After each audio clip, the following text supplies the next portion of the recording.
Қапал кәсіптік техникалық колледжі коммуналдық мемлекеттік мекемесі. 22 топ пәні география, пән мұғалімі Қолдаш Раушан. Қашықтықтан оқыту сабағымызды бастаймыз. Сабақтың тақырыбы халықтың нәсілдік және ұлттық құрамы. Сабақ мақсаты дүниежүзі халықтарының нәсілдік және ұлттық құрамдары мен олардың таралу заңдылықтарын, айырмашылықтарын түсіндіру. Бағалау критерийі халықтың нәсілдік құрамын ажыратады, халықтық ұлттық құрамын анықтайды. Нәсілдік құрам. Нәсілдер адамдардың сыртқы бет бейнесіне ұқсас белгілері, түсі, шашының сипаты, бет әлпеті, бас сүйегінің пішіні, дене тұрқы және тағы басқа бойынша біріктірілген топтарды нәсілдер деп айтамыз. Жалпы нәсілдер 3 топқа бөлінеді. Европоидтық нәсіл, монголоидтық нәсілдер, экваторлық нәсілдер. Европоидтық нәсілдерге тән белгілер. Европоидтық нәсілдерге тән белгілер ұзын бойлы, шашы ұзын, салалы әрі ашық, терісі ақшыл түсті, олардың бет пішіні сопақша, мұрты мен сақалы тез өскіш, қыр мұрынды, жалпақ емес, жұқа ерінді болып келеді. Европоидтық нәсілдер алғашында Европа мен алдыңғы Азия жерінде өмір сүрген. Қазір европоидтық нәсілдер барлық құрлықтарда өмір сүреді. Монголоидтық нәсілдерге тән белгілер. Монголоидтық нәсілдердің де өздеріне тән белгілері бар. Монголоидтық нәсілдердің шаштары қатты әрі ұзын салалы. Терісінің түсі қоңырқай, сақал мұрты баяу өседі. Көбіне орта бойлы, жалпақ бетті, мұрын пішіні де жалпақ, көздері қысықтау, еріндерінің қалыңдығы орташа болып келеді. Монголоидтық нәсілдер негізінен Азия құрлығында кеңінен таралған. Қазіргі кезде монголоидтық нәсілдер барлық құрлықтарда өмір сүреді. Үшінші нәсіл ол негроидтық нәсіл.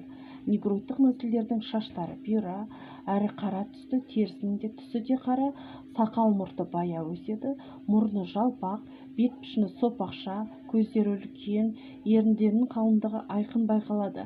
Нағыз негроидтық нәсілдер Африкада өмір сүреді. Негроидтық нәсілдер де қазіргі кезде басқа құрлықтарда да таралған.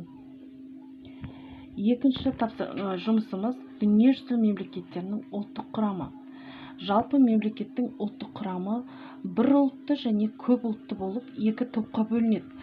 Бір ұлтты мемлекет дегеніміз халқының 90%-ның астамы негізгі ұлт өкілдерін құрайтын болса, олар бір ұлтты мемлекет деп аталады.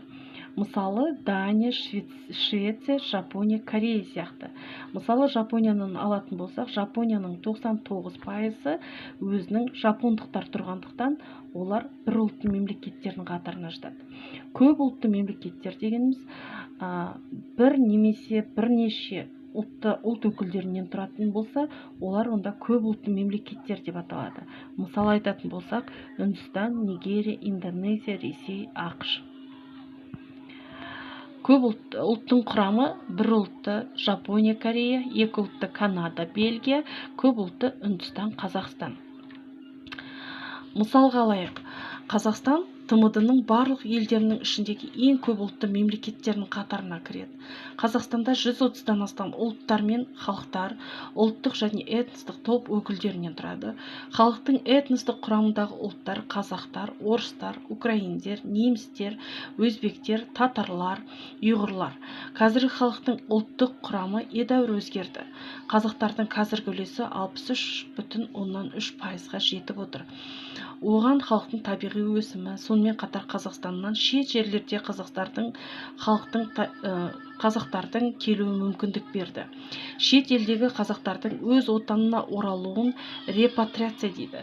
Қазіргі дүние жүзіндегі 15,5 миллион, қазақтардың 10,5 миллион, Қазақстанда қоныстанған 5,5 миллион, әлемнің 54 елінде тарап жүр. Оларды қазақ диаспорасы дейді. Диаспора дегеніміз саны жағынан аз, белгілі бір ұлт өкілінің өз елінен тысқары мемлекетте тұруын диаспора деп аталады. 2010 жылдың басында қазақтардың үлесі 63,3%, орыстар 23,3%, өзбектер 2,9%, украиндер 2%, ұйғырлар 1,4%, татарлар 1,2%, немістер 1,1%, басқа этнос өкілдері 4,5%-ды құрап отыр. Енді құрметті тыңдаушылар, сіздерге мынандай тапсырма. Бірінші тапсырма, картаға қарай отырып, 3 нәсілдің жаңағы айтып кеткен негроидтық, монголоидтық, европоидтық нәсілдердің дүние жүзі бойынша таралу аймақтарын анықтайсыздар. Екінші тапсырма, берілген суреттерде 3 нәсілдің сипаты беріліп тұр, яғни осы нәсілдерді анықтайсыздар. Үшінші тапсырма, дәптерлеріңізге бір көп ұлтты мемлекетті анықтайсыздар, және анықтай отырып, сол мемлекетке бір мысал келтіресіздер. Қосымша сұрақ: жер шары халқының қандай принцип негізінде топтастырады? Екінші сұрақ: адамзат қандай нәсілдерге жіктеледі? Үшінші сұрақ: нәсілдер арасында айырмашылықтар немен түсіндіріледі? Осы сұрақтар бойынша ой бөлісе отырып, дәптерлеріңізге жазып бересіздер. Тыңдағандарыңызға көп-көп рахмет. Сау болыңыздар.